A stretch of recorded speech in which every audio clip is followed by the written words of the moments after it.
Picture this. A packed Senate hearing room, cameras blazing, and Ted Cruz sitting back with that familiar smirk, preparing to destroy a first-term congresswoman on national television. He thought he had an easy target. What happened in the next 30 seconds left a Harvard-educated senator completely speechless and may have changed his political future forever. But this isn't just another political story. This is about what happens when arrogance meets preparation, when privilege crashes into pure legal skill, and when someone who's been underestimated their entire career finally gets their moment to shine. The tension in that Senate Judiciary Committee room was electric. Every senator, every aide, every reporter could feel something massive was about to unfold. Ted Cruz had his notes ready, his attacks planned, his condescending tone perfected. He had no idea he was walking straight into a trap that would become the most viral political moment of the year. At 53, Cruz had built his entire career on being the smartest person in the room. Harvard Law Review, Supreme Court clerk, Princeton debate champion. He'd argued 9 cases before the Supreme Court and won 5. This was his playground. Bright lights, live television, a chance to show Democrats they couldn't match his legal mind. But Cruz had a fatal weakness that was about to cost him everything: his arrogance. He'd gotten comfortable picking on people he thought were beneath him, assuming every opponent was outmatched before they even opened their mouths. Sitting across from him was Congresswoman Jasmine Crockett, and she looked remarkably calm for someone about to face Cruz's legendary interrogation style. At 43, she was one of the youngest members of Congress, representing Texas's 30th District. But don't let that first-term status fool you for a second. Crockett had spent nearly 2 decades as a civil rights attorney, fighting police brutality cases, defending voting rights, taking on powerful interests that try to silence everyday people. Unlike Cruz, who'd spent his career in corporate law and politics, Crockett had been in the trenches. She'd faced hostile judges, aggressive prosecutors, intimidating defense attorneys. She knew how to fight when her back was against the wall. More importantly, she'd studied Cruz for years.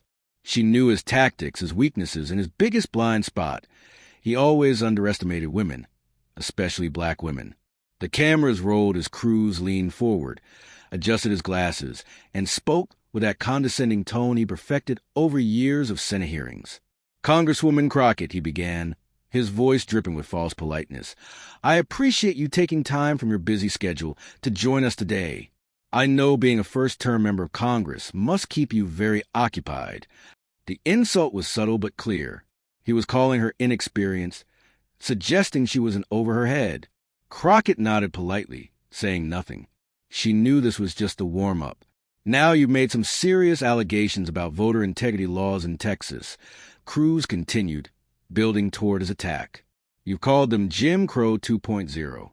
But I have to ask, what's your legal experience with constitutional law? Have you ever argued a case before the Supreme Court?" Every Republican on the committee smirked. They knew what Cruz was doing, establishing that Crockett wasn't qualified to challenge him on legal matters. Then Cruz made his move. "I'm looking at your background, and I see you went to the University of Houston Law Center. Well, it's a fine regional school, I'm sure." The condescension was thick enough to cut with a knife. He was comparing her state school education to his Ivy League pedigree. "But Congresswoman, with all due respect, don't you think these complex constitutional questions might be better left to those of us who've actually studied at institutions like Harvard, who've actually argued before the highest court in the land?" Republican senators nodded approvingly.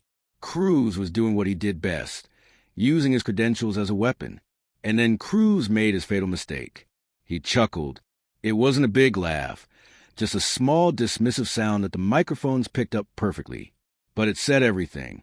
He was laughing at her law degree, at her school, at the very idea that she could challenge him. That chuckle rippled through the hearing room like a shockwave. Republican staffers smiled. Democratic senators looked uncomfortable. The media sensed blood in the water. "Look, Congresswoman," Cruz said, leaning back in his chair with complete confidence, "I understand you feel strongly about these issues, but maybe you should stick to the political arguments and leave the constitutional analysis to those of us who actually understand it." The insult hung in the air like a bomb waiting to explode. Cruz had just told a practicing attorney, in front of the entire nation, that she wasn't smart enough to understand the Constitution. But something had shifted in Crockett's demeanor. The polite Congresswoman was gone. The civil rights attorney who'd taken on police departments and corrupt officials was back. Her eyes had changed, and suddenly every person in that room could feel the energy shift. When she finally spoke, her voice cut through the hearing room like a blade. "Senator Cruz, since you want to discuss legal credentials and constitutional knowledge, let's do exactly that." For the first time in the hearing, Cruz shifted uncomfortably in his seat. "You mentioned Harvard law. You mentioned your Supreme Court arguments. You suggested that my University of Houston degree somehow makes me less qualified to discuss constitutional law. But here's what you didn't mention, Senator. And here's what I think the American people deserve to know. What happened next was absolutely devastating. You passed the Texas bar exam on your first try. Congratulations. So did I.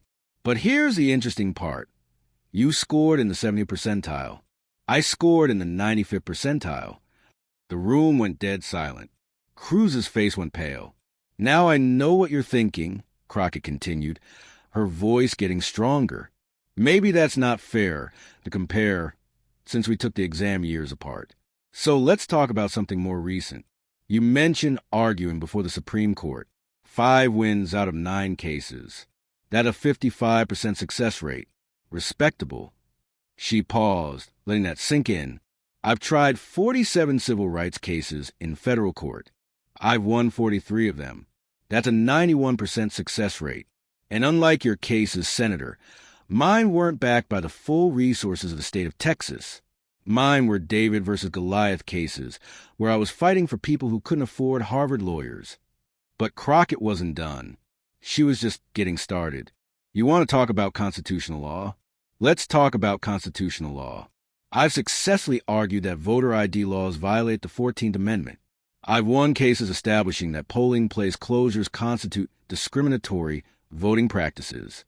I've defeated laws exactly like the ones you're defending today." Cruz tried to interrupt, but Crockett's voice carried the authority of someone who'd spent years in courtrooms fighting for justice. "I'm not finished, Senator." And then she pulled out her nuclear weapon. "But let's talk about your most famous Supreme Court case, Senator. The one you never mention in your credential bragging. Texas versus Pennsylvania, December 2020. Cruz's face went from pale to green. He knew exactly what was coming. "You remember that case, don't you, Senator? The one where you asked the Supreme Court to overturn the results of a presidential election. The one where you argued that millions of legally cast votes should be thrown out." The hearing room was completely silent now. Even the Republican senators looked uncomfortable. "And what happened to that case, Senator?" The Supreme Court didn't just reject it. They didn't even hear arguments. They dismissed it in one sentence. One sentence, "Senator, after all your Harvard training, after all your constitutional expertise, the highest court in the land rejected your arguments so thoroughly they wouldn't even dignify it with hearing." Crockett leaned forward, her voice carrying the weight of absolute conviction. "In that case, Senator, that case you were so proud put your name on, that wasn't just a legal failure. That was an attack on the very constitutional principles you claim to champion." She held up a document. "This is the Supreme Court's order dismissing your case. Would you like me to read it? It says, and I quote, 'Texas has not demonstrated a judicially cognizable interest in the manner in which another state conducted elections.'" Her voice rose slightly, showing the passion she'd been holding back. "In plain English, Senator, that means the Supreme Court thought your legal argument was so bad, so fundamentally flawed, that you didn't even understand basic principles of federalism, principles that are taught in first-year constitutional law."